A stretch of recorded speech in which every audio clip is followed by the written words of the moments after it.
Hi folks, welcome back to All Talk Scottish Premiership. It's season 2 and we're already into episode 5, another week, another show. Massive shout out to our sponsors VSN and an early recording this week for our show. We're recording this on the Monday, so by the time this comes out on the Thursday, all the European games will have happened, but we're still going to be talking about how we think the teams will do. Obviously joined still by Brooklyn. How are you, mate? I'm not bad, mate, thank you. I mean, again, football, as we say every single week, seems to just be ruining my mood. But out with that, mate, it's been good, mate. How about yourself? I've been alright, thanks. Looking forward to a busy week for Scottish football. Obviously, Celtic tomorrow, Champions League qualifier, Rangers Wednesday, Champions League qualifier, Aberdeen and Hibs on Thursday, the Europa League and Conference League, and then obviously on Sunday, every team's playing this weekend again. We've got 4 games on Sunday, one including the Dundee Derby, another one including the Rangers and Celtic match. We're going to start. I mean, I feel like the past 3 weeks I've started with Rangers, but you can't really not start with them because what's been going on with them. Another one each straw. That's 3 games in League One each straw. I'll just go to you, Brooklyn, straight away. What did you make of the game and what do you think? Do you know, I think the thing is, mate, it's no longer about the football or anything else. It's everything behind the scenes. When you've got a player, and I understand that to move for Rangers to the likes of Lille is a massive transfer. But when you've got a player that's essentially refusing to come on, and let's say hypothetically that deal doesn't go through, now the full fan base is turned on him. Because if you're going to be believed that a player refusing to come on when you're chasing the game, you're now looking at a situation where if he stays, the fans will go, well, he wanted to leave, and we could have won that game. So you're sitting 3 games into the league season, you're undefeated, but the 3 draws, which aren't good enough for Rangers or Celtic, right? They're just not. But you're sitting with a divide in the team. There's now rumours today, I don't know if you've seen them, whether it's true or not. Apparently Tav basically went through Russell Martin in the dressing room yesterday. Again, this could just be a random, someone's Dan WhatsApp starting this rumour. But You've got to love the rumours though. There's been some belters over the years. those rumours, to be fair, have created some iconic moments on football Twitter. But mate, there's such a big divide, and considering the excitement that was going into this season, with takeover, and then you're seeing 9, 10, 11 new faces coming the door. They're getting rid of a lot of dead weight, but then you're getting players like Baz Rami posting like a black and white photo of himself as if he's just passed away. Like, you've got Oscar Cortez posting something today with some Bible verse to do with like, prosperity and whatever else. You're 3 games in. Like, you're 3 games into the season. This is something you'd expect, like, February time with the league, 15, 20 points behind. But See, going back to your very first point, do you think Russell Martin did the right thing, outing him kinda by being like, oh, he said he was injured? I think there's a better way to do it. I think obviously he's been angry because at the end of the day he's went to make a sub, and because he got questioned directly by a man, it made it a bit more difficult to answer. You can't really just avoid it, but I think you can just say, he's been trying to get himself back into fitness, and I just don't think he was the right choice today, or whatever. He could have said a million one other things, but to sit and like go as much detail as he did, saying like he trained and he was fine. He was fine in the warm up, and then continuing on to say, and we got a bid for him. I think you don't need to give away that much because it doesn't gain your respect. It's not as if fans are looking at that and going, right, okay, that's just unfortunate for the manager. People looking at it and going, you're the reason that this is happening. I mean, on the park, like we say almost every week, you've got to give St Mirren credit. They set up exactly. They knew what Rangers wanted to do, Yeah. and they set up, and they just did not let them have a sniff. I think I can't remember the exact stat, but it was like the BBC Sport posted it during the game. Something like Rangers had like 67% possession, with like 2 touches inside the St Mirren box. Might even have been as much as that. And then it was something like St Mirren had obviously like the remaining 33% with like 12, if not more, touches in our box. So you're looking at stuff like that, and you're like, you can sit and pass the ball sideways as much as you want. teams in Scotland will be quite happy for you to have 60, 70, 80% possession, because that's how they've always set up against our Rangers and Celtics. So all you're doing is playing into their hands. And then, I mean, on the park as well, you get players that when players went to the final year of their contracts. You look at obviously completely different players, but like Salah and Van Dijk last year, players going into the final year of their contracts, no matter what level, tend to step up their game. John Shooter's in the final year of his contract and he's playing as if he wants to retire. Yeah. Mate, you get bullied about 3 or 4 times yesterday, and it just seems as if there's just so much wrong. Like it just seems, I don't know if the players have turned on him or if they just don't believe in themselves or it's a mixture of everything. But you're just at a point where you're 3 games into a league season and you're just deflated. Like, and you've not even lost, but every game feels like a loss because there's nothing to get. There's no takeaways. You're not sitting going like, at least with Ange, because that was obviously comparison at first. When Ange came into Celtic, yeah, I think he dropped. I think he might have lost 2 or 3 games in the first couple of months, but he also won like 7-0 in those times, and you could see everything he was trying to do was just trying to get the players used to it. There's no movement, there's no off the ball run, there's no urgency, there's no direction with Rangers. It is just very much pedestrian, sideways passing for passing's sake, and everyone's too scared to make a mistake. And then during the week as well, you get players like Max Aarons, who's played in the Premier League, in La Liga, and wherever else, basically coming out in as many words saying it's too much pressure for him. And you're just like, where do you go for there? Like, Yeah. honestly. So it's just the same with Rangers, and we've said it week on week. I mean, we both predicted the game to be a draw. That sums it up. And Rangers have spent over 20 odd million. It's not as if they're going into the season with Joe Garners and Martin Waghorn. So, to be fair to them, done better than the likes of what Danilo's doing. Yeah. So it's just the same, mate. And we're definitely at a point where I think it wouldn't even surprise me if Rangers bet Bruges, not on aggregate, like not enough to go through, but one on the night, 1-0 firm, and then somehow the board go, well, that's enough to keep him. Because that you could see those 2 results happening and then going out and playing Hearts the following week and getting better for Derek McInnes. And then it's all over social media again. It's, we should have brought in Derek McInnes. He knows the league, blah, blah, blah. And then if he somehow survives that, and then when it comes up to playing, I think we play Hibs and Livy in between that time as well. If Davy Gray beats him, everyone goes, well, you get out tactic by Davy Gray. And then if Martindale wins, everyone's going, may as well give Davy Martindale the job. So as weird as it sounds, it's like these next 3 games domestically is just actually an argument you're going to see that everyone was like, they should be the next Rangers manager. And you're talking about Dick McInnes, Davy Gray, and David Martindale. This is the situation you're in. And again, you're not at the point of, usually this comes about New Year. Usually it's round about the old firm game coming up at New Year that everyone's a bit like, not so hot on Rangers. It's the earliest I've ever been deflated, mate, I'll be honest. Like, I think you can tell. Like, I'm sick of talking about them, mate, if I'm honest. I think St Mirren, obviously, as you touched on there, they did set up well. Big Ayunga, that was a great finish. It was a great ball through. He showed a good bit of strength, and it was like smart play from him as well. He kind of got in front. He got in a position where Suter couldn't really tackle, and if he tackled, he would have took the man before he took the ball. And then it was a great finish. But I think St Mirren controlled large parts of the games, which sometimes, Celtic and Rangers could go to like an Aberdeen or a St Mirren or a Hibs or a Ross County, and for the first, I know Ross County in the lower league, but I'm even using them as an example though. But like, they could control the game for like the first 5-10 minutes, and then Celtic and Rangers just turn it on. Then maybe in the 70th minute to the fucking 75th minute, Ross County have 2 chances. Then the last 5 minutes, do you know what I mean? These teams control parts of the game, but St Mirren control large parts of the game. Like, genuinely, you would have thought St Mirren were the team going for the league with Celtic the way they played.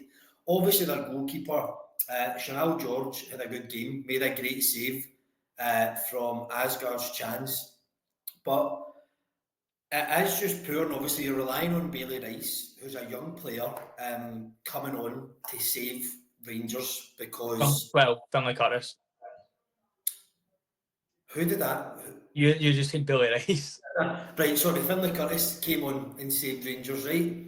But he knows what it means to play for Rangers, and a lot of these people don't. Like Iggyman, to be fair, like he probably even been there for however long he's been here. He doesn't care about Rangers clearly, and you can look at it right. He could look at it and go, right, well, you've started a midfielder up front. You've then brought on another striker before me, but now because you need a goal, now you're turning to me. Why was I not starting and taken off at half time? Why was I not brought on at half time? But still, as a football player, you can't really refuse to come on, but especially like if Russell Martin's saying what he's saying, fake an injury, because a player, I believe, has to actually like if a player pulls up injured in the warm up, they would say, or if they came in at half time and went here, kicking the ball about out there or doing my runs, I've just injured myself. But to say it as you're about to come on, as clear as day, he just doesn't want to be there. So it's given Russell Martin problems straight away. But the front two for St Mirren, I thought were so strong. Like they will be a real threat this year, I think, for a lot of teams. Um, and as you said, I mean, 3 games into the league, he's not won, but he's haven't lost. But he's only won 3 of his first 9 games as Rangers manager. And now One of them was against Alloa as well. Like, it's wild. and It is actually. even though, Who starts Tavernier? Because people well, wanted him away. But even though I'm laughing and saying it was Alloa still almost betters, which really just sums it up. But I've always been, especially on this, I've always been a defender at Tav. Obviously he's getting older. He's not get that overlap and run that made him so effective to a point where people were saying he should be a right mid for years. But I think when you look at it, people want Tav dropped just because it's Tav, essentially, right? That rightly or wrongly, that's what people are essentially saying. He's a serial loser. It's the next thing. But what what comes in needs to be better. There's no point, regardless of what people's agenda is against Tav. He still provides you more than what Aaron's does. And it's as simple as that. So never mind he's the club captain, never mind anything else. On just ability and performance, James Tavernier has been significantly better than Max Aaron's, whether Tav has been on the right or the left. It is as simple as that. So I just think though, but see, so obviously the old firms this weekend, right? See if you look back at maybe 20 to 25 of Celtic's last old firm goals, I would confidently say Tavernier's at fault for 8 or 9 of them. And I think that's why Rangers fans maybe want him out. Yeah, he is a goal threat, but remember that Maeda goal at 20, 30 seconds in, right? That you can't really blame him, but you can kind of be like, you knew he was there. But there's multiple goals at like Hampden where Jota got in at the back of them, multiple at Celtic Park where Maeda got in. Maeda scored another one at Ibrox that probably was Tav's fault. So I can see why Rangers fans wanted him out. But as of right now, I do think you need to play him over. Yeah, this says that all Max Aarons is actually Max Aarons. We've been saying it wrong, by the way. mate, I'm not see all this as well. Like, I'm just not having it. Like, see, honest, I recommend just one day sitting and watching a Rangers game on Rangers TV and just listen to how much they butcher every. Gassama's been called Gassam. It's manages to pronounce Danilo wrong, and I'm just like, that's impressive within itself. But mate, like literally on my notes, I literally just have Rangers dot dot dot. That's as far as my notes got, mate, because it's just as I said, it's just deflating. But again, it's like we say, we're always quick enough to say Rangers are set or miles off it, whether it's they're playing each other or the rest of the league. You still need to give teams credit in the sense. The fact of the matter is, Motherwell, Dundee, and St Mirren, every single player and manager is bought into what they want to do and how they want to set up against Rangers, and it's worked. And that is the thing. It's you need to be able to adapt at any level of football. Never mind in a team that's essentially expected to win every game, and you're just seeing just nothing. And there's a kind of running joke on Twitter now that basically, like when Gasama first came in and Ant-Man came in, they looked great, and it was basically because they had no training at this point. They hadn't been told Russell Martin's tactics, so they were just able to play with freedom. But although that's like a kind of running joke, it's also kind of damning that you sit down, you could probably make a strong argument and go, well, aye, but I mean, again, I think I said to you last week, what did I say? I think I said, if they drop points at St Mirren, I said they're technically out of Europe, but if they lose and lose heavily, and I either said to you if Celtic win, but I think I also put on the end of it, even if Celtic go to Ibrox and get a draw, can Russell Martin be getting called for the sack? But he's actually already now getting called for the sack by some fans. I honestly think you could be looking at a De Boer situation again at Palace in the sense of I mean, just saying that last week actually. That would be a it's just that way where how long do you give it? Do you wait for the first league defeat? Because I think whether that's a Celtic or, like I said, Hearts after it, whoever that's against, when that first defeat comes, that's going to get very, very toxic very quickly.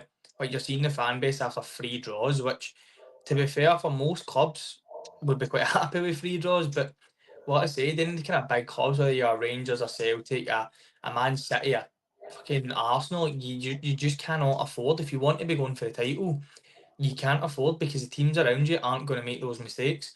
And that's the thing. We were obviously quite down on Celtic in a performance in Europe, and we kind of said Livy is going to be a hard game. We fancy Celtic to win, but not comfortably. And I think obviously I don't think Celtic were that comfortable. Obviously score finished 3-0, but am I right in saying that you were at it?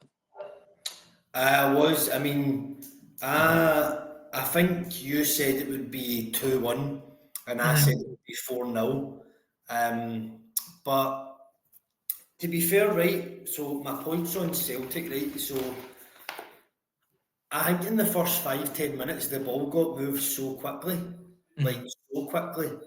And I think that's what happens when you put players in that aren't guaranteed a start every week, like now Engels, McCowan, and Bernardo. Bernardo, yeah, never done anything exceptional, but I do now question as to why he's been given such little game time, because I thought he was very good in the middle of the park. I do think Celtic I do think it was easy for Celtic. I can't really recall a chance where Livy really threatened, and I know people might be like that, that's expected, but I'm like, teams do still come to Celtic Park and have a wee sniff at goal, but Livy never. I don't recall Kasper Schmeichel really having to make a save. But I also think that comes from how solid the defence were. I thought young Dane Murray was class. Scales, who gets a slaughtering, was really good. The left back in Amura, I think Brendan Rodgers has ate his words, because I don't get this whole he's not Champions League ready. Yeah, he might not be Champions League ready, but he's certainly ready to play in the league. And you were talking about putting him out on loan when he was 2 minutes in the door.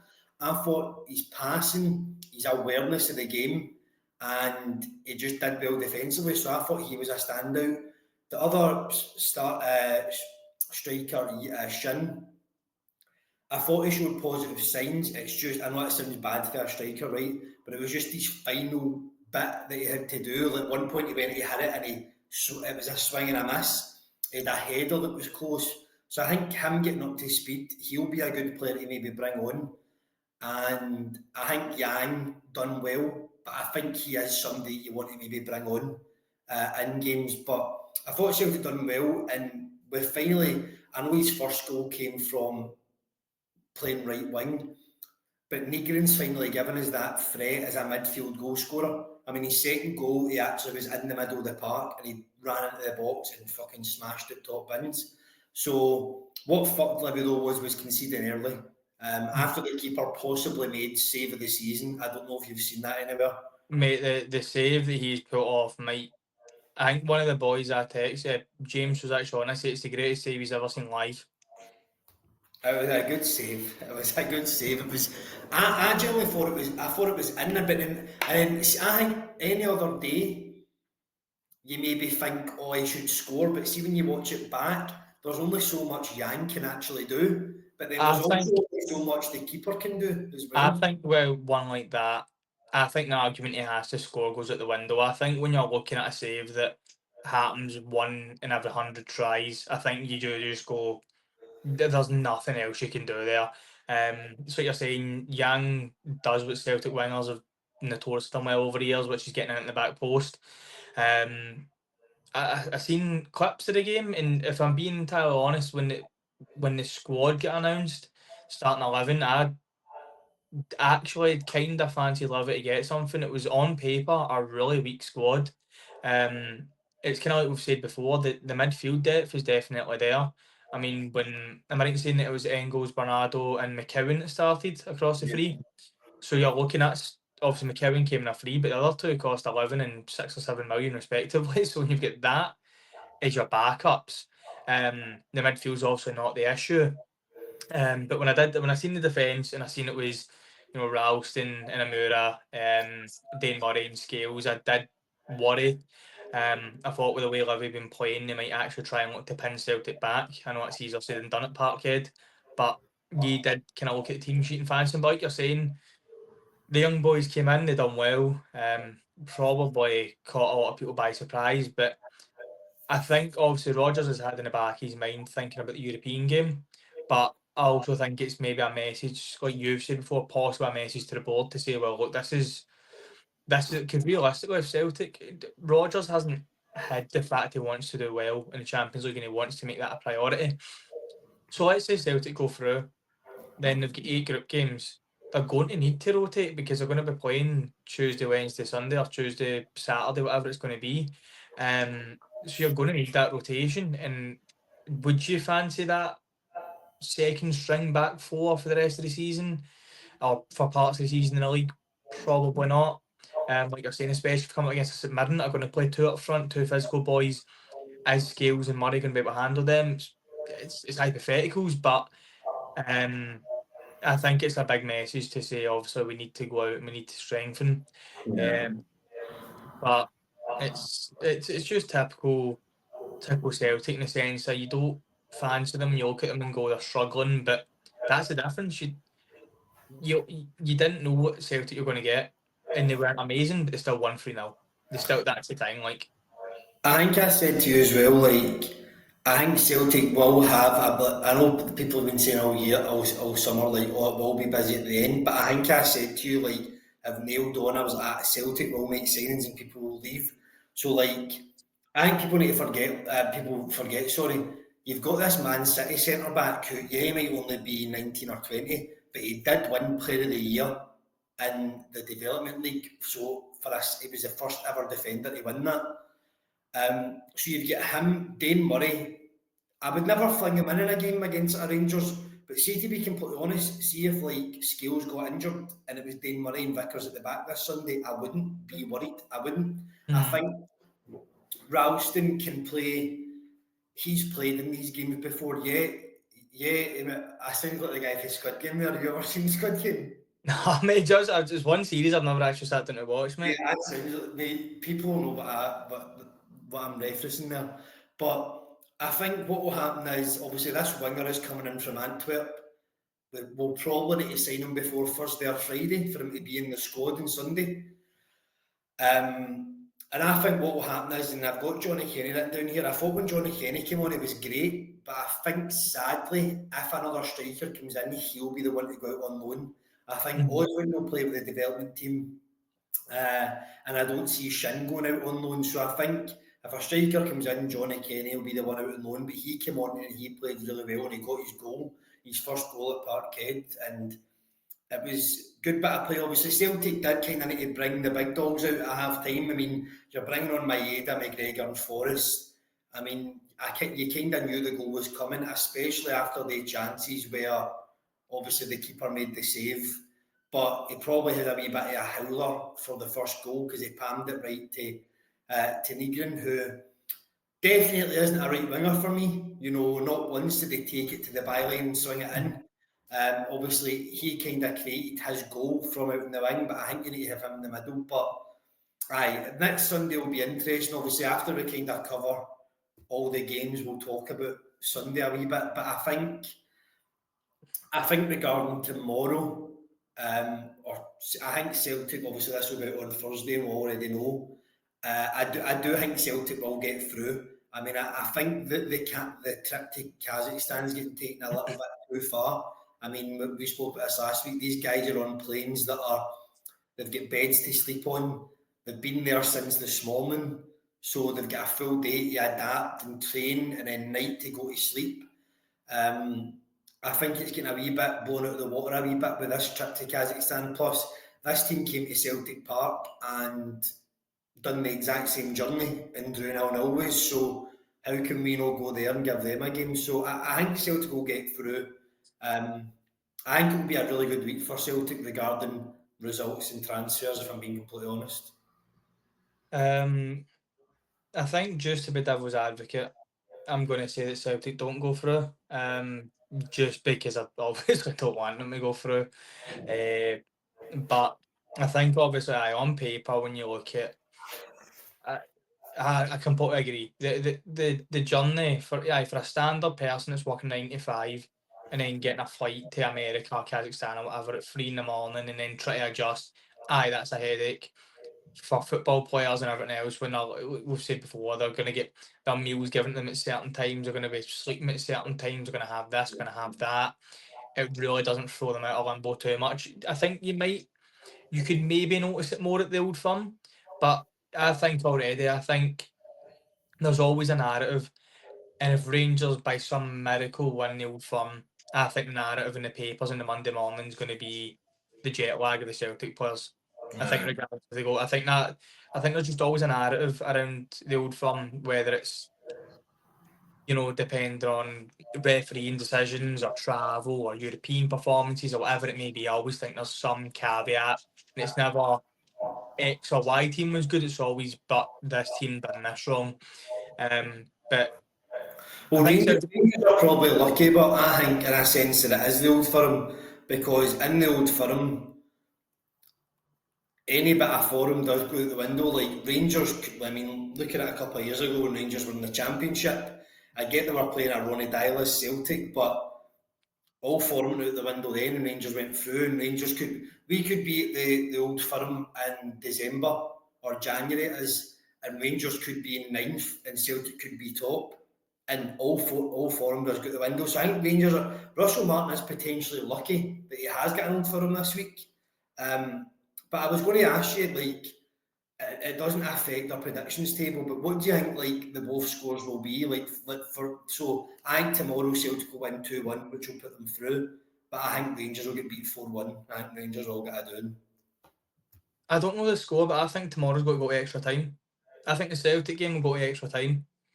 Um, and let's say Celtic win 2-1 in extra time. Right. And I think for the Rangers game, I don't even want it. It's just damage limitation. Like it just is.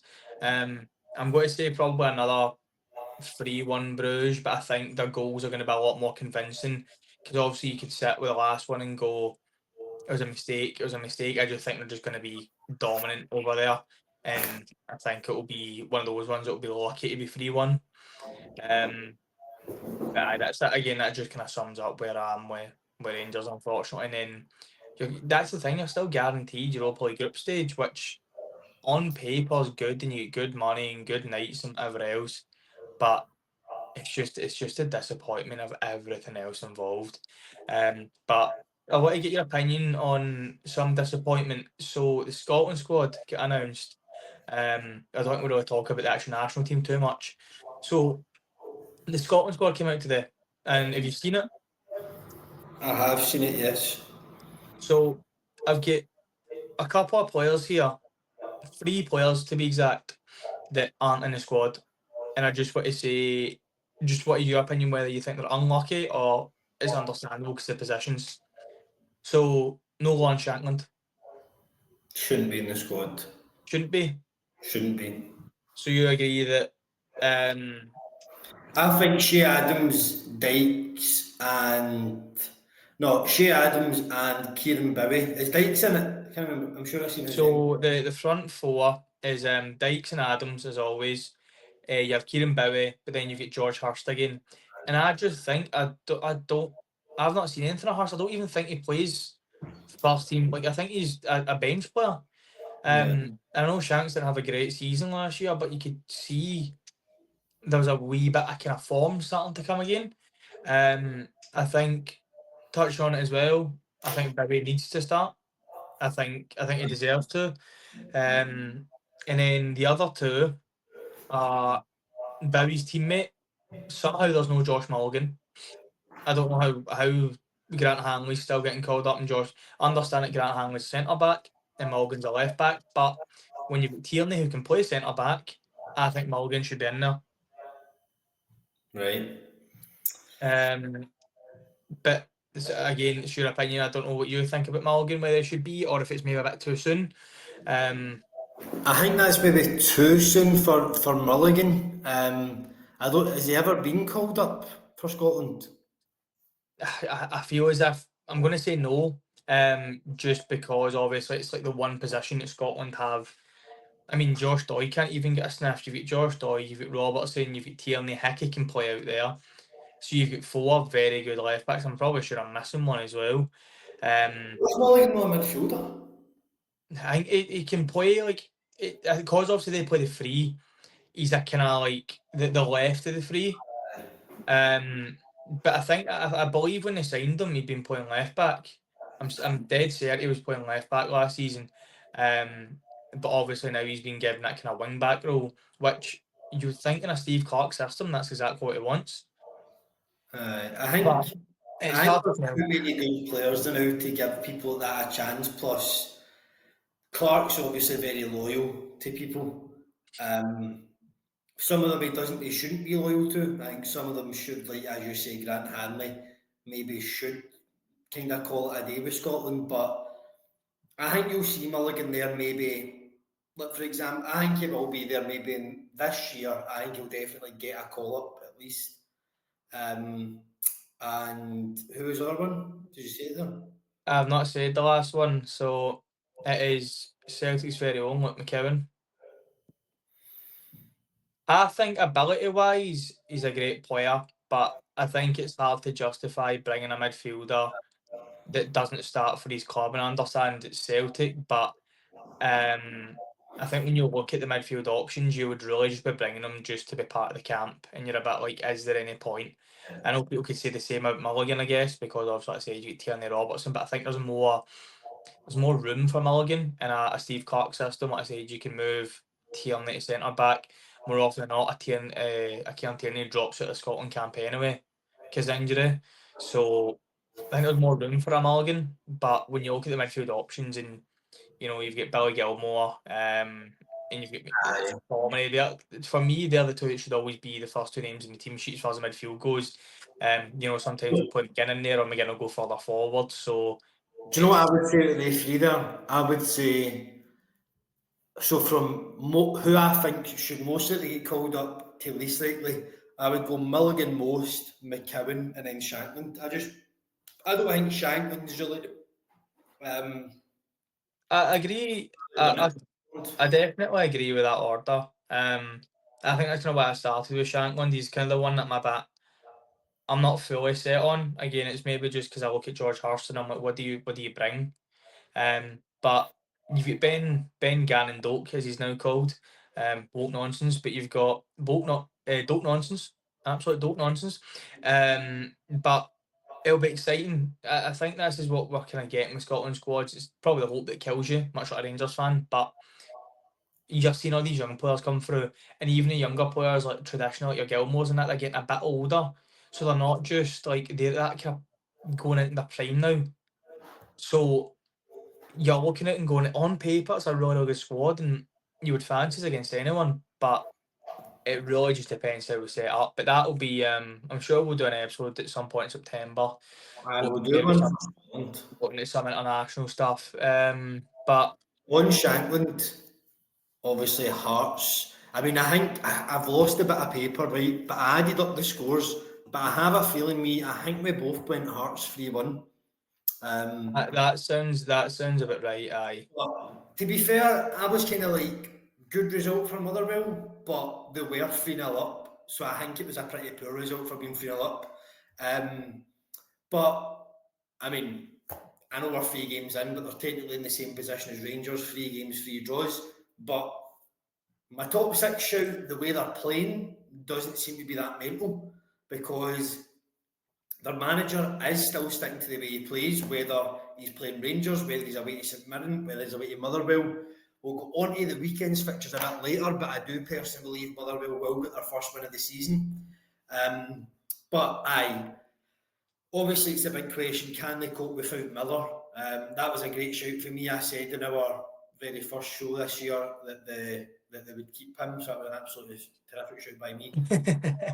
I honestly think they will be able to cope with him, without him, sorry. And I'm not just saying that because they've went to Hearts and got a point, because as I've said, it was a poor result in the end because they were 3-0 up. I mean, I don't care where you are, I don't care if you are Celtic away to prime Barcelona, if you're 3-0 up, you need to keep that lead. But then, obviously, good from Hearts because they brought it back. Big Braga came on, 2 Mate, goals, assist. I can't get that fucking chant out of my head, man. Like, honestly, it's fucking the fact that both Edinburgh clubs have got 2 incredible chants. We're finally getting that fan culture back. Overdue, man, but we're getting there. But even Um, I thought Shanton was quite quiet, and obviously, but he's one of the players you want to keep on for the full game. But this is kind of why I don't think it deserved the Scotland call up. It just more recently has went a lot quiet in games. But at the end of the day, a really good point for Hearts, especially being 3-0 down. But going into that game, they would have fancied themselves. I mean, we both fancied Hearts for a decent win. But a good game of football, a lot of goals. I mean, you can't knock back a good few goals in a game, especially 6. I want to firstly point out how there's a little light coming directly through me before we even continue with talking about football. So if this is putting anyone off, I have no idea how it's happened. But I think everything you're saying is kind of spot on. It's one of those, and it's probably quite a football cliche. But if you were to offer Motherwell before the game, you're going away to Tynecastle and you're going to get a draw, they'd been like, aye. You say to Hearts, you're going to be 3-0 down going into the second half or near the end of the first half, you're going to get a draw. They'd be like, aye. But I think though both teams would have took that in those situations, I think both teams can leave disappointed. It's like you're saying, Hearts, Tynecastle, Derek McInnes, you fancy them. You really, really do. Like I said, both as predicted, they would. But we both called to score 3 goals. We did say that much. But you fancied them, and to go, a Derek McInnes side to go 3-0 down at home is unheard of, as far as I'm concerned. It just doesn't happen. Obviously, you kind of seen it points Kelly last year, but that's a much weaker squad compared to what our Hearts have got or what it had previously at Aberdeen. So it's put both teams. Obviously, Hearts are now sitting second. They've got 7 points from the first 3 games. Again, they've came back for 3-0, so it's massive, massive positive signs. Motherwell, like we're saying as well, lost their main player, their biggest asset. They've also benched the club captain, Andy Howard. I don't think he started the game in the league yet. They're also unbeaten. So it's both teams will probably walk away with a bit of happiness, but a bit of disappointment, and there'll be a lot of positive for both sides. I mean, again, if Motherwell can set up like that and go away to our Hearts and run over the top of them, Motherwell are going to fancy themselves at home against anyone. Yeah. And obviously, I think playing Rangers in the opening day and getting a draw, that instantly just gives you that boost of confidence. And then again, Hearts seem to be doing, obviously this season, eventually the luck will run out. But it's doing these late comebacks and these late goals. Obviously, we've seen it last week or 2 weeks ago against Dundee United with the header late on. Yeah. So they're probably riding the luck a little bit, and that won't last. But you sometimes need that in football until you can get it right. Um, and when it does click, I think both, as I've said, with fancy Hearts to do well. We did say to win a cup, which they've now got a 50% chance, or less than that, obviously, because they've been knocked out of one. But I think there's massive positives to take away for both sides, and I laughed at your shout at the start of the season that Motherwell would come sixth, but When you're looking at the football that they're starting to play, the way they're setting up, and they've got bodies can come off the bench. It's hard to actually look at it and go, it's not a crazy shout, mate. If I'm being honest, or Yeah. not as crazy as it once seemed to be. I like the manager. I think obviously sticking to his game plan still. No game's really an easy game for Motherwell. So to come away for the three games, two of them being away from home and one of them being Tynecastle, to still not be beaten, is really impressive. And obviously they're at home to Kelly this weekend. Hearts, as you said, Celtic are now the only team with that 100% record because it was them and Hearts. But at the end of the day, both teams can come away disappointed, because Hearts come away disappointed with us being 3-0 down, and then Motherwell come away disappointed being 3-0 up and then drawn. But I think the league does so far look pretty strong this year. I thought last year the league was terrible, genuinely terrible. But already in the first three games, I think there's going to be a lot of moving about in the table. And obviously, just briefly, and not in a disrespectful way, there's only so much you can talk about when it's a 0-0 game. But Kelly and Dundee, I think you backed Kelly 1-0 or whatever, and I think I backed Dundee 2-1. A 0-0 game, I expect at least a goal. But Kelly, I'll just briefly say my side on these two teams. Kelly seem more solid than what I thought they would be. Um, I thought they would be in a real bit of bother this year. But I think Dundee, I mean, see, when you do look at that front two and Danda and Murray, obviously Danda was unreal at Ross County. Went to Hearts, didn't really work out for him. But Simon Murray had an incredible year last year. I think Dundee actually might surprise a few people, but me and you backed them to be bottom. I think they could surprise. I mean, that's a draw away to Ibrox and a draw away to Killie, and obviously they're at home this weekend in the Dundee derby. But I think they could surprise a few people. Mate, I don't know though, because I am one sense you are saying that they've started better than anyone predicted.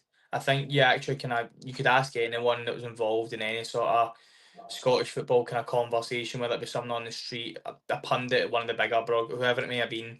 I think everyone kind of fancies Stephen Presley and Dundee to struggle.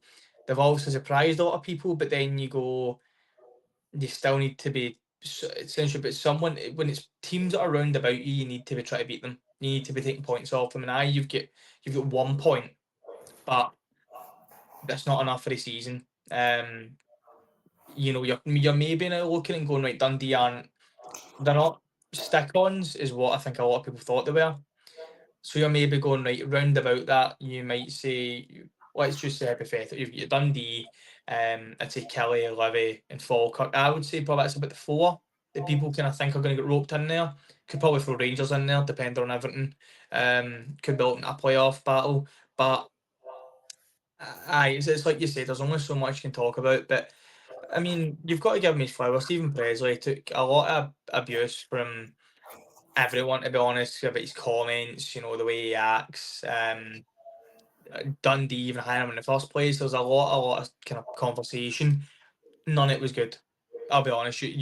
I think you'd be really hard pushed to find anyone that said anything positive about the appointment, the way they played in pre-season, how they fancied them. I think it'd be extremely difficult to find anything. But you look at it now and you go, he's made them a solid team, made them a solid Premier League outfit, and realistically, you can't ask for much more. I think obviously, if Dundee managed to stay up by just being hard to beat, I think his comment at the start of the season saying, if you want to win trophies, I'm not your guy. It'll maybe make that comment make more sense to people. In the sense he's basically saying, I'm not going to come in and fucking take you to glory, but what I'm going to do is make you sustainable. I'm going to turn you into a solid Premier League club that you don't need to worry about relegation. And if he manages to do that and he gets them safe, with a couple of games left, I think Dundee fans will be over the moon. Yeah, I think. The loss, obviously, in the last couple of seasons, the last season or two, they've lost like 2, 3, 4 of their best players. So he Yeah, went into a difficult situation. So I think, to be fair to him, he deserves a lot of credit for what he's done. But as far as the actual game goes, there's no much conversation, mate, if I'm being honest. Well, obviously, it's always a kind of lose-lose for us because when there's European games on, sometimes we film it after they've happened, but now we're obviously filming it before any of them have happened. Or we're doing it before the second leg or whatever, but obviously this is the last set of qualifiers.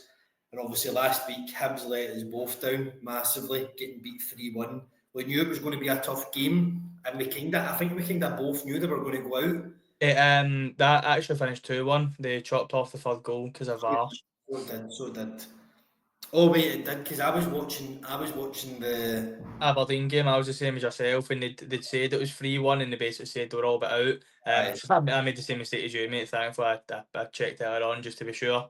So I think we maybe both thought they would go out, but I think they thought they would have maybe got that win at home. Aberdeen, I mean, it was looking likely. We both said 3-1 to Steaua Bucharest. They got that red card, which I don't actually think was a red card, but that's up for debate. I do not think it was a red card. Their striker was a massive threat, obviously, getting 2 goals. He looked good, by the way. He looked Right. very good. But that's what makes me think, right? Why does like a Celtic or Rangers not go for somebody like that? It's weird. I thought the same thing, mate, watching the game, if I'm being honest, because you look at Steaua Bucharest, and I don't imagine they're demanding 10, 15 odd million for their players. I mean, maybe we're going to look like idiots and the boys only maybe 21 and a big massive prospect, but as far as I'm concerned, it's something that is worth the question, 100%. But it's one of those, Aberdeen come from behind on a European night, and that's great, but it was 50 minutes. Still Bucharest had 10 men. That's a long time that you could and really should. I thought every time I watch Clarkson, he impresses me. Every time I watch Clarkson, um, I thought Keskinen was quite a letdown, if I'm being honest. I think we always talk about wingers, whether it be at any club.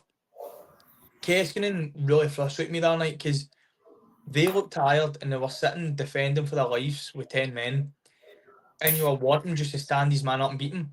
And he would just do the thing that all wingers do now, where stand him up, jink it down the line, stop the ball, and just play it back to the fullback. And then the fullback puts in a deep cross that just hits the first man. It is the most frustrating thing in the world to watch. So I think it's a great result, and obviously one that Aberdeen fans will be happy with, I'd imagine. They'll have full faith that they can go over there and cause an upset. I just don't share that same belief, unfortunately. Well, just quickly on this then. So I've said Celtic 2-1, you've said 2-1 extra time, which puts them through. I've said Bruges 4-1, you've said Bruges 3-1, which puts Rangers to the Europa League. Hibs, I've said 2-2, which does put them out. I think they will go there and give a good account of themselves. What do you think for Hibs? 3-1 Warsaw. We're very, very negative on our own, aren't we? Very negative. And for Aberdeen, I have said this time I do believe it will be 3-1. See, in all fairness, all right, Scottish football's made us like this. Like, we only, in our lifetime, we only experienced this qualify for a fucking major tournament like a couple of years ago. And then you look at like Scottish clubs in Europe and you just go, what the fuck is the point? Like, you fancy them, like a couple of years ago, it was always a bit hard to ask, but fucking Dundee United beat AZ Alkmaar 1-0. Yeah. Then went over and took an absolute fucking trouncing. Then just there, they go all the way to penalties and fucking hit the post for the first one. Like, it's just fucking miserable, mate. That's the problem. Can I say something I forgot to say, but I put it in my group chat after last week?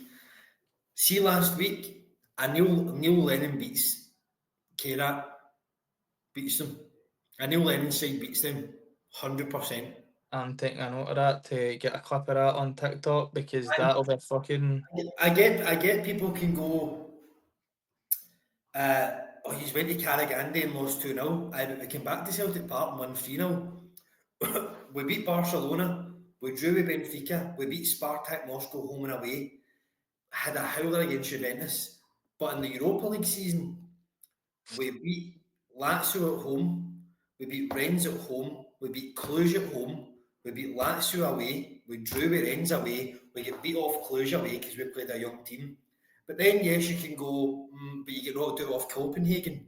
But I will confidently say, yes, Celtic might go through, but see that game at Parkhead last week, if that is a Neil Lennon at the side and Neil Lennon team, we win 2 or 3-0. Right, so you've gave me a question I never thought it's never crossed my mind ever. Do you think as a manager Neil Lennon is harshly treated or underrated all because of the 10 in a row season? Because I think that's where it stems from. Like, Aye, no, I think, but I also think now people look back on that season and go, Celtic could have had a squad worth 150 million and they'd never have won that league. And I think I've touched on that before. Shane Duffy, who was absolutely stinking up here, went back to Brighton and get Player of the Year for them in the Premier League. Julian, who was a solid centre back for us, done his ACL. Diego Laxalt came for AC Milan. Laxalt, You John. paid 5 million for a jetty. John Joe Kenny just came for the Bundesliga.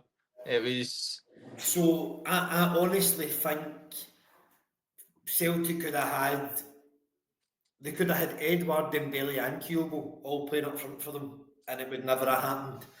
I think he maybe didn't help himself staying, but this is my opinion on things. If you say you're a Rangers man, if you're in charge of Rangers and you've lost 6 games in a row, but if you get sacked, you're going to get £4 million. You're not going to fucking walk out the door. no, You're going to no. stay until you get told to leave. It's a business at the end of the day. I honestly see when people get raging at players. I love Celtic, I do. If I played for Celtic and I was on 10 grand a week and fucking, I'm trying to think, yeah, a kind of mid-table like championship Well, club. Like, just probably just use Rangers' most recent example. Look at like Rabbi Matondo, Ben Davies, whoever else, getting offers for quite respectable clubs. But Rangers offer them like fucking 5 year deals on like 20 odd grand a week or whatever it is. It's like you're saying, they're unfortunately for a Rangers fan, they're no obligation to leave. They don't owe Rangers anything. see, Um, people come for me at that and people go, you're not a true Celtic fan. But see, at the end of the day, see if I've fulfilled my dream of playing for Celtic, scoring for Celtic, and winning the league with Celtic, and playing in Europe for Celtic. The next thing I want in my life is stability for my family. So if a Wolves or a Brentford or something came in for me and went, you're on 10 or 15 grand at Celtic, we can give you 25. I'll then look and go, right, I've won the league with Celtic, I've scored a goal for Celtic, I've played on a European night for Celtic. What else can I do? and And that's it. See as well, you can always make your way, not always, but you can make your way back more often than not. Like, it's that way. You want players to be loyal and you want them to do this. And and a magical world, mate, that's fucking ideal. But it's like you're saying, football isn't like that. It's people's lives at the end of the day. And as yeah, much as these fucking 11 players that run about a park ruin my weekend every single weekend, they've still got their own lives. It's like, I mean, this is probably going to be a fucking controversial thing, but see, cunts, man, fucking greeting about Tav apparently going for a chippy after a game. Have a fucking day off, man. What's the cut me today? Go home and starve himself. Like, oh, like he's no mate. It's not as if he's fucking went out and sat in a beautiful restaurant in Glasgow and sitting having fucking drinks and whatever else. He's just popped in for his dinner. I think Like, he fucking was bitterly disappointed in his social supper. mate, he probably was bitterly disappointed, mate. He probably gave a really long, in-depth answer that he's probably gave that same chippy for the last 10 years, right? But he'll still keep going back. But, I mean, it's like you're saying, it's fucking, whether we like it or not, and how much you love the club, whatever else, and we'll probably, if this ends up clipped or whatever, the abuse is going to be fucking astronomical for cunts that just don't have profile pictures and To be it's fair, always certain names. But mate, I think at the end of the day, it's people's lives. It's like you're saying, they have no, they don't. I think there's the argument is very, very true.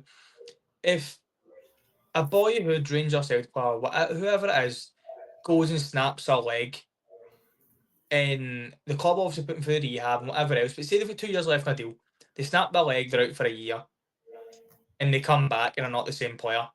The club isn't going to give them a new contract, and all of a sudden they're left with no job, no nothing, no income.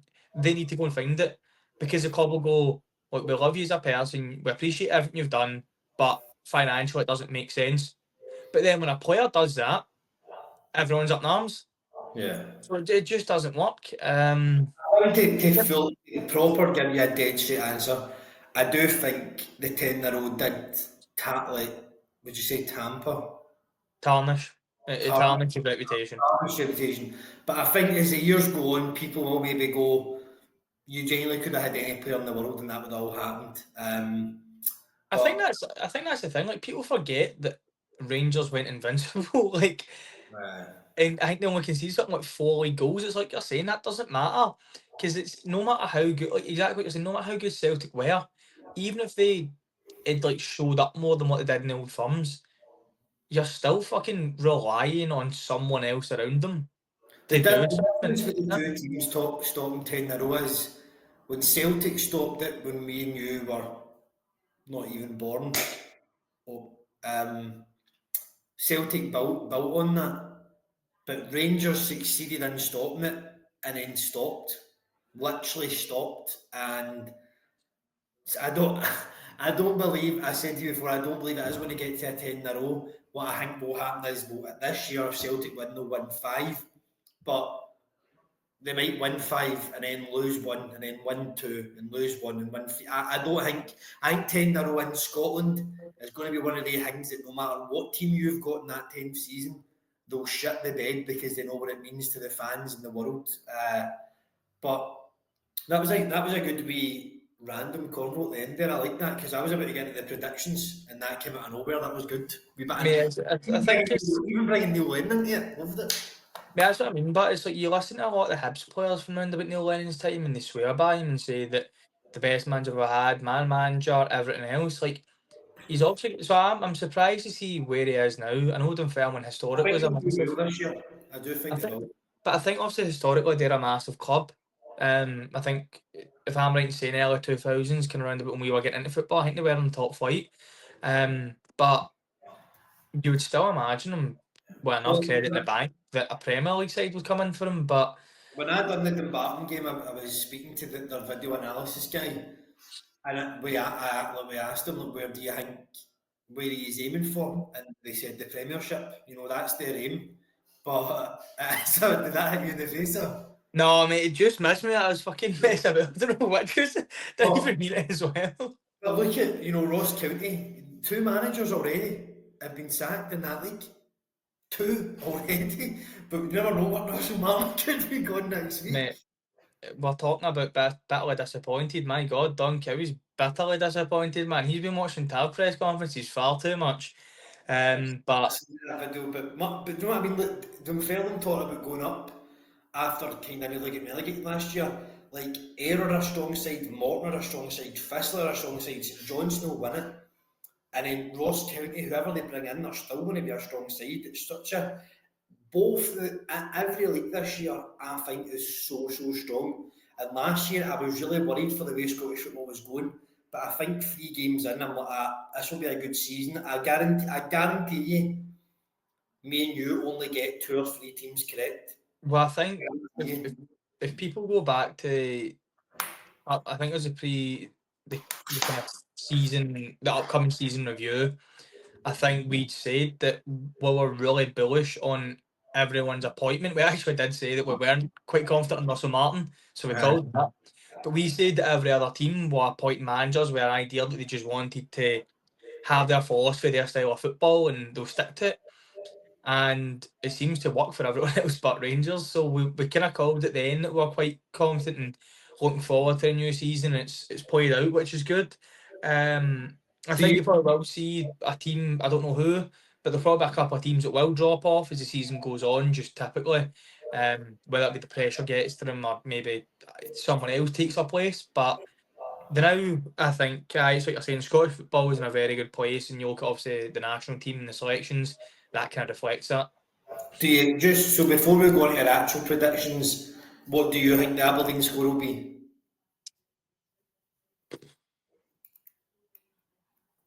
I think it'll be 3-1. 3-1 seems to be a go-to scoreline for me, but I think it'll be 3-1. So that means Uh, I think I've also called it like a Warsaw win 3-1, but so that will mean our results for that means Celtic go through, Rangers are in the Europa League, Hibs are out, and Aberdeen end up in the Conference League. And I just memorised what me and you put, but sadly no ground was gained out of the 4 games. We never really done that good. So for Celtic Livy, which was 3-0, I said 4-0 and you said 2-1. So that was a point for us both for the Celtic win. Hearts Motherwell 3-3, we both said 3-1, 0 points. For Kelly Dundee, nobody got anything because you said 1-0 Kelly and I said 2-0 Dundee. And then for St Mirren Rangers, which was 1 each, we both said 2 each. So I was on 20 points and you were on 12. I'm now on 22 and you are now on 14. But this week we have a full fixture list back. 2 games on the Saturday, 4 games on the Thursday, and 2 derbies. you So said 4 games on the Thursday. Sunday, did I not say Sunday? You said Thursday, mate. That's a couple of times, by the way. You need your bed. 4 games on the Sunday. So starting off with you for Livingston versus Hearts. One each. 1 each, okay. I went 3-1 Hearts. Winner gets the Rangers job. I wish I went for Livy then. Motherwell Kilmarnock. I am going to stick with my team to get top 6, and I believe Motherwell will win 2-0. 2-1. I wanted to see you and I will end up fucking similar, so I wanted to see if I could beat you there. I think Motherwell as well though, 2-1 Motherwell. And you thought I would leave this till last, but I went about and put it right in the middle there. Rangers versus Celtic.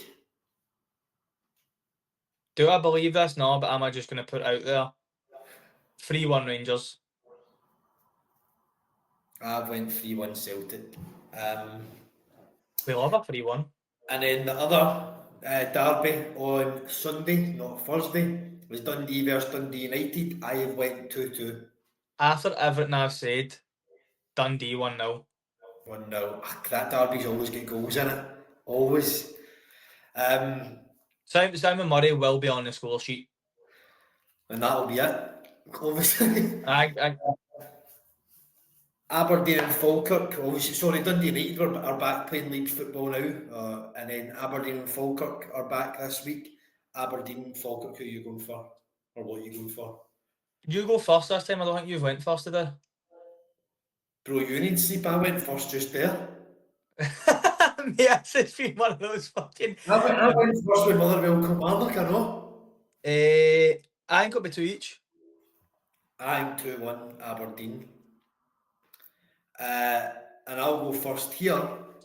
Hibs versus St Mirren, I think it will be 2-1 Hibs. It's not a bad shout, actually. Easter Road, isn't it? Yeah. Do you know, 2-1 Hibs. I I was think going as to say, well. I think this would have been the first week we've not went for any of the same scores, but with I that, think that one. I think that one seems to be. To be fair, it's always that when you're trying to predict results or scores, you're really confident on it. So yeah, that was the first score that came to my head when I thought about that game. But no, I'll look about now and I'll draw or something. right. So, Livy, Hearts, we've both went for different results because I've went for a Hearts win, you've went for a draw. Motherwell, Kilmarnock, we've both back to Motherwell. Dundee and Dundee United, I've went for a draw, you've went with Dundee. For Aberdeen, Falkirk, you've went with a draw, I've went with Aberdeen. And Hibs and St Mirren, we both went Hibs, and then Rangers versus Celtic. You've went Rangers and I've went Celtic. So it's a week that either you're going to extend the gap massively or I'm going to close it. Yeah. I think it's the first week where we've not even chose like the same teams usually. Well, even if it's different scores, it's the same teams. But I think obviously we've covered. It's going to be a long episode. We're already kind of there. But before anyone goes, I think we can agree it's probably only right we do a bit of an old firm preview. Yeah. Don't need to go too much in depth. I think if I'm going to start, I think the game's going to just be won and lost on the left hand. Well, the defending team's right hand side and the attacking team's left. So Right. I think Tav needs to start. I think he needs to. I think if Aaron's is saying that the atmosphere's freaked him out already, he's got no chance in Old Firm. I think. Mate, That's mad, isn't it? like, so I think the game is going to be won and lost in the battle of either Maeda versus. Because I think Maeda will start on the left. I think they'll start Ida. As much as we've said about him, he's physical, and we've seen that Suter and whoever he's paired with cannot deal with physicality. So I think you'll be looking at. I think you'll probably go with Forrest, Maeda, and Ida. I think that will probably be the three. He might go Negrin off the right just to allow for an extra midfielder in there. But I think Maeda versus Aaron's or Tav and Gisama versus Ralston. I think basically whoever gets the better of that battle is going to be where the game's won. I think because the midfield, Rothwell, I think is good in the ball, but he's been getting a lot of criticism for what looks to be a lack of fitness. I think Diamandi's been under the radar for how bad he's been. By the way, I don't think I could honestly start a whole new rant, so I'm not going to. Diamandi's been wank, absolutely fucking wank. And whether you maybe drop an Asgard, whoever it may be, I fancy Celtics midfield to win the midfield battle. But I think it just really depends on basically whoever, as I said, on the left hand side for either side. It just depends where their battle goes to. I think they'll be where the game's won or lost. But Yeah. Well, my side, what I'll do is I'll say what I think, and then you could say what you think your starting 11 will be, and I've got mine written down. But it's hard to disagree with some of the stuff there, the weaknesses in both sides. Um, I honestly think, right, I know it's only been 3 games, but there's not really been a referee howler this season yet. The closest you'll get to a kind of what was classed as controversial was the penalty against Dundee, but it was never classed as a howler. So I think this game is asking for a big, big decision from the referee. I do not think there will be a goal in the first 10 or 15 minutes. I think both teams will be shitting themselves a wee bit. I think Rangers will be too scared to go for it because I think they'll have Bruges in their head, and I think Celtic will be too scared to go for it because they need to remember they're at Ibrox and not at Celtic Park. So if they go for it and they go 1 or 2-0 down in the first 25 minutes, the game's done. by the way, I'm sorry. See if Rangers get bet against Bruges. If no fucking newspaper goes with the headline battered and bruised, I swear to God, by the way, because that is fucking genius. You should do a journal. We are. This is what we do. Oh, I mean, we don't write papers or anything, but we don't write papers. We just talk shit and get slaughtered for it. Aye, But mate, sorry, you were saying. Yeah, I think it will be. I know this might sound mental, but there's not going to be any in between. It's going to be 0-0 or 1-0 or fucking 4-2 or something like that. It's going to just be, there's going to be goals or no goals. 3-1's obviously still 4 goals. That's what I went with. That's what you went with. But I do not see Rangers scoring 2 goals. I do not. I don't think. I think Celtic are like, Ralston is still a decent right back. I would rather have Ralston starting this game than be starting a right back that we've brought in to cover Johnson and he's only been at the club for a month. So I would rather, if Johnson's injured, that's who we've got.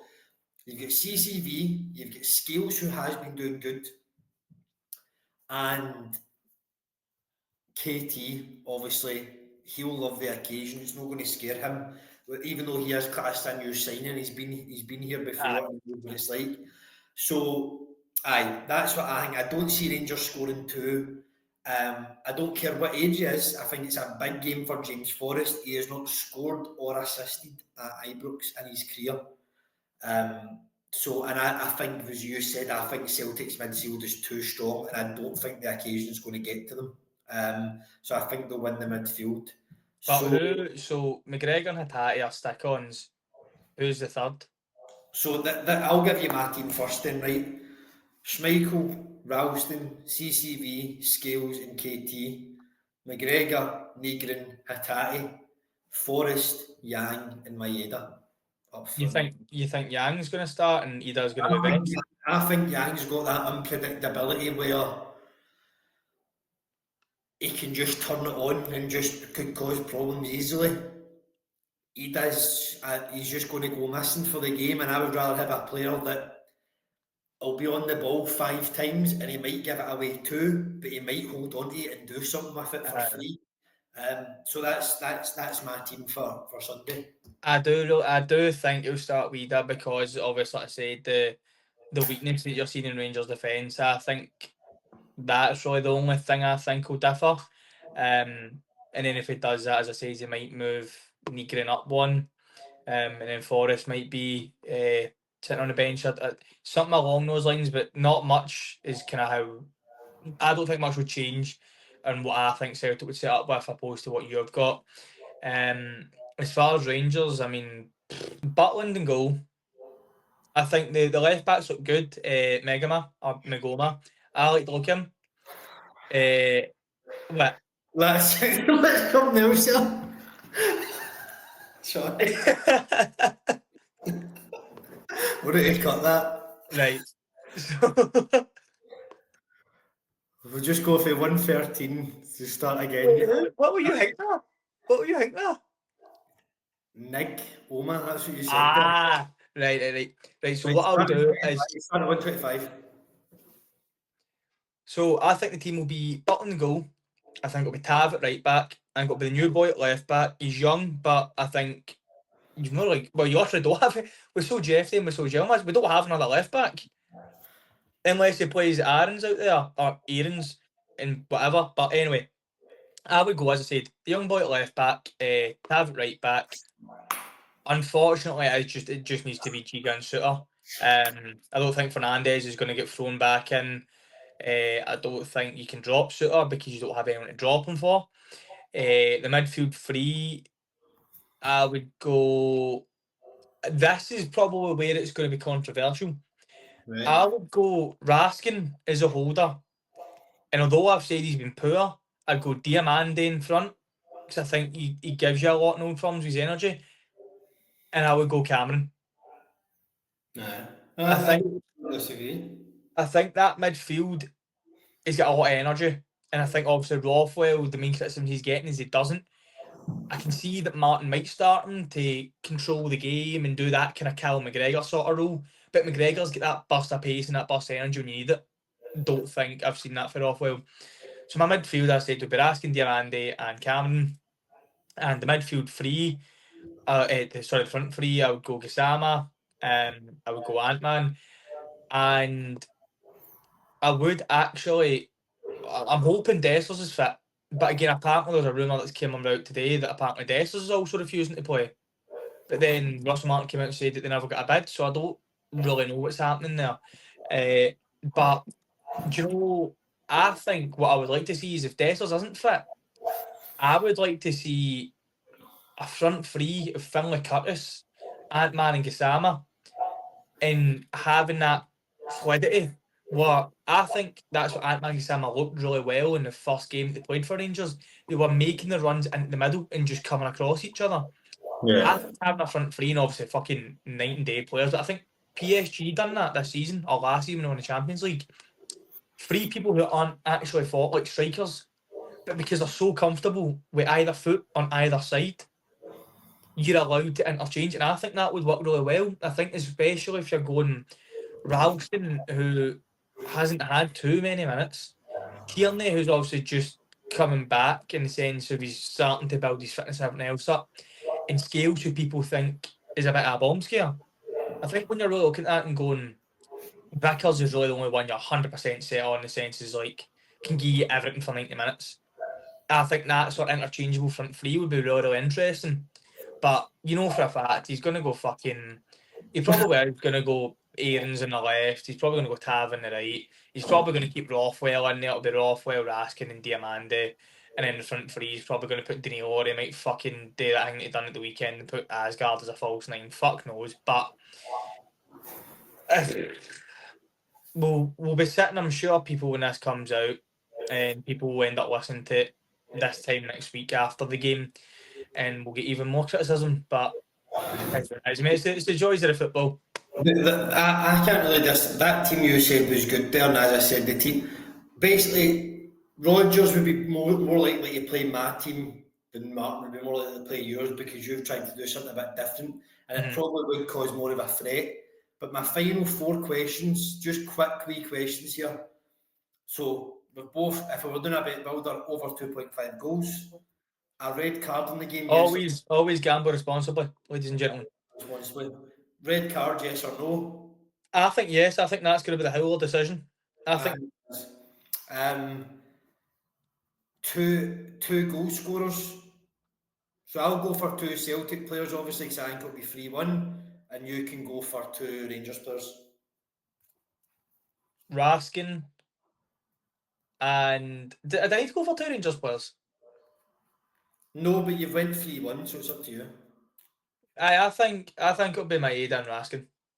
Right, I've went Maeda and McGregor, and player of the match there. See what I've done. Player of the match. I'm not answering that woke nonsense. Ask it correctly. Raskin. Much better. Because I've said Rangers got to win, I think it's going to be Raskin. I've went Carter Vickers. So that was a very fueled episode.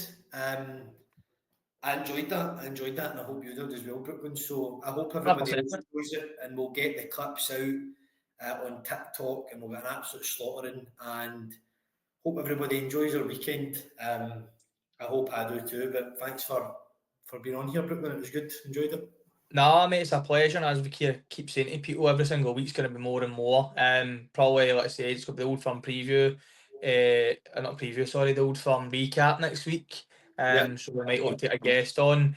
I know obviously you've been speaking to a couple of people in the background, so we've got a few people lined up for the season, just trying to get times and everything else. But mate, really enjoyed that episode. Thought it was got a lot of content from it. Good. Well, thanks everybody for watching and listening on YouTube or Spotify, and have a good one. Cheers. Thank you.